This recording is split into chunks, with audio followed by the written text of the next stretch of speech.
Hi Speechies, it's Lisa. And Zahra, and welcome back to Speech Fairies. Today we're going to be doing our springtime ideas with some of our games and books, and at the end of this video we're going to be talking about the giveaway because we've reached 100 subscribers, actually more than 100. That's right.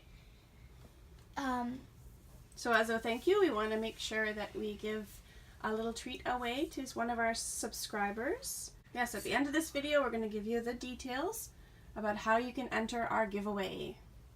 Thanks everybody for subscribing, and let's get into our springtime activities. So first we have the game Smelly Wellies. I have reviewed this previously, but I thought I'd bring it back up again. So if you want to check out that video, it's down below. It's just a funny monster one with silly matching boots.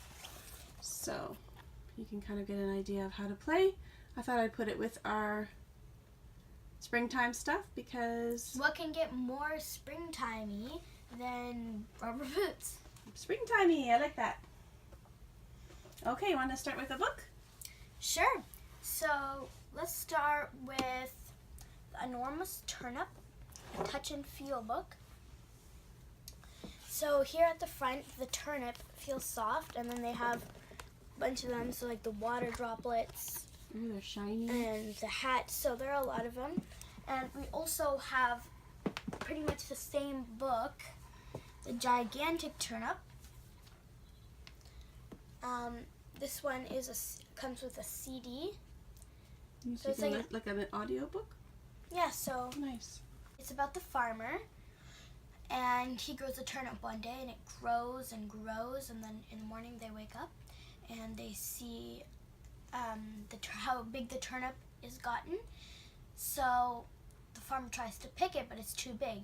So then the farmer's wife grabs onto him, and then the kids, and then the pets. I think it's the mouse at the end that makes all the difference, who helped pull it out. It's also good for past tense, so they pulled and they pulled and they pulled, and you can see them pulling and pulling and pulling all day and all night to try to get it out until it finally pops and comes out. So there's one's called the Gigantic and one's called the Enormous. So those are nice tier 2 words. A nice shorter version maybe for a younger child. Yep. Okay, next book is called Pika Bloom. Some people might know Pika Moo or Pika Pet. It's one of those of that series.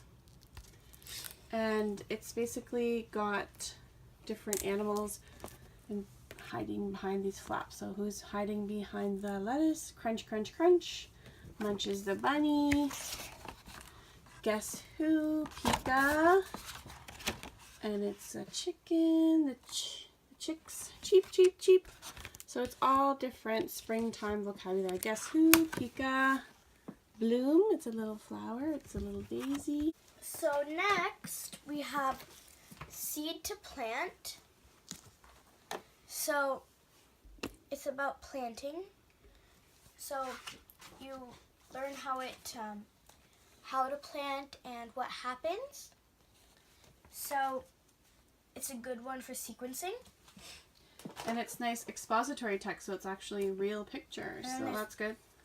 Edward Plants a Garden. Ooh, that's one of my favorite ones. I can show you our favorite page. Remember which page is our favorite page? There's some nice actions in this book too. So you have the verbs. So he's digging, and then he's planting the seeds. You can see the seeds up here. And then you water the seeds. If you can actually go through the motions and waiting. This is my favorite one. Chicken poop makes the garden grow. And it shows the chickens pooping in the garden. Yep, that's our favorite. Yep, that was our favorite one. So that's Edward Plants a Garden. Looking closely inside the garden. Oops. You have to try to describe it first. So like, it's red. It has seeds. They would guess what it is. It's strawberries. So there are a bunch of them like that. We really like this book. Looking closely in the garden is good to get kind of kids investigating a little bit more. It's some of that inquiry language that you need to learn when you're little. You would get them to describe it. Yeah, describing is one of the good goals. And then on the pages they have like, what do you see? A pirate's hook? A purple ribbon? What could it be? So gives them some ideas. It's good to take guesses at things. It's good for perspective taking. A tongue? A sponge? What could it be? This one's called And Then It's Spring. Scholastic book. And it just talks about, first you have brown. All around you have brown. So it's kind of what it is like right now. And then there are seeds. It talks about the sequence of how spring comes. And then we wish for rain. And then it rains. And then we wish for sun. Still brown, but very possible sort of brown. Lots of possibilities. And what's that? A little bit of green. So there's more colors gradually added to the book as you go along. And then it's a week. And there's more happening. And by the end of the story, there's lots of colors. And springtime has arrived. This one is Hopper Hunts for Spring by Marcus Pfister. And if you have read any of the Rainbow Fish books, this is the same author. So, it's just about a little rabbit named Hopper that's hopping around in the wintertime. It's still winter and all the animals are hibernating, but he keeps going to talk to different animals and ask them if it's spring. So he's searching for spring. So all along he was looking for spring. He thought spring was an animal, but it's not. It's nice, pretty illustrations. So Mrs. McNash and the Great Big Squash is similar to Mrs. McNash. It's the same series as Mrs. McNash Hangs Up Her Wash. So they're all rhyming words. So in the first day of spring, Miss Nellie McNash went to her garden and planted a squash. And she pushed the seed in with the tip of her toe, and the minute she did it, it started to grow. So it's kind of a magic squash. At first it was round, as big as a head, and in fact it looked just like the Paperboy Fred. So it's a really cute rhyming book. And it just gets very, very big and very out of control, which is very similar to her other books where there's lots of silly things happening. Next we have Ready, Set, Grow. This is a Blue's Clues book, so not many kids know Blue's Clues right now, but that's okay. It's got nice 27 reusable stickers inside, all related to sequencing, so I'll show you those.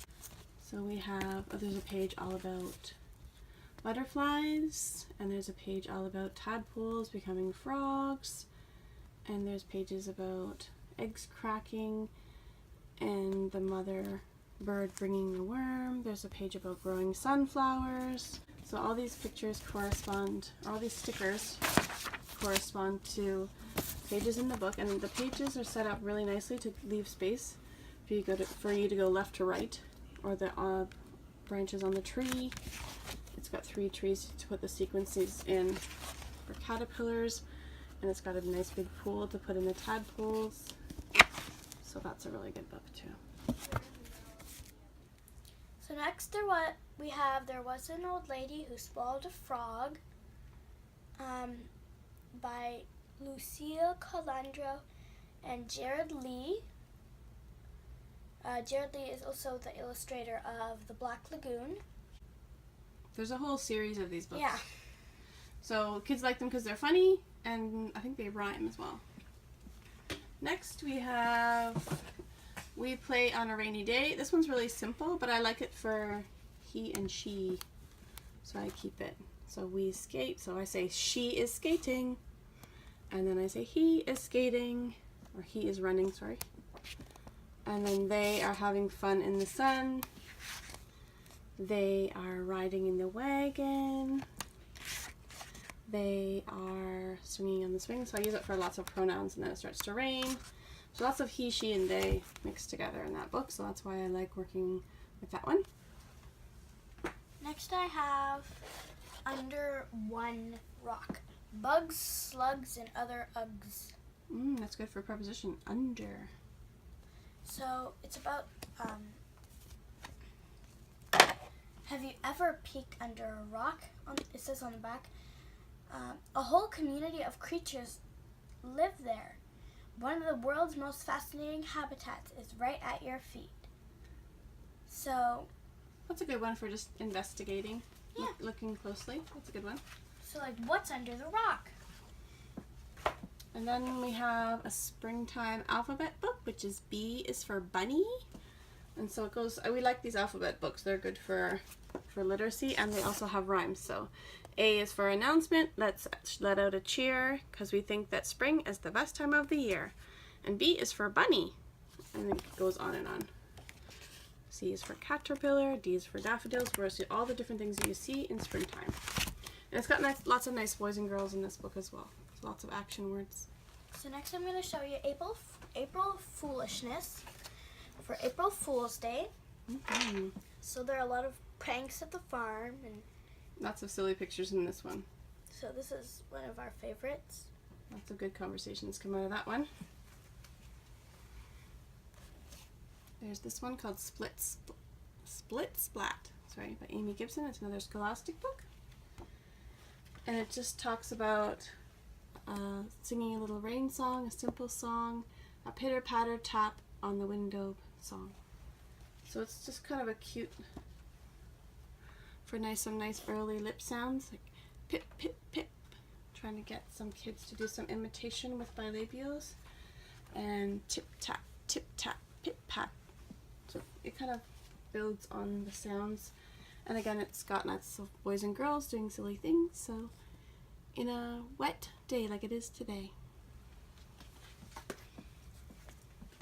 This one's called Mud from Scholastic by Wendy Chayette Lucen You can just hold and it up. illustrated by Bill Bassa.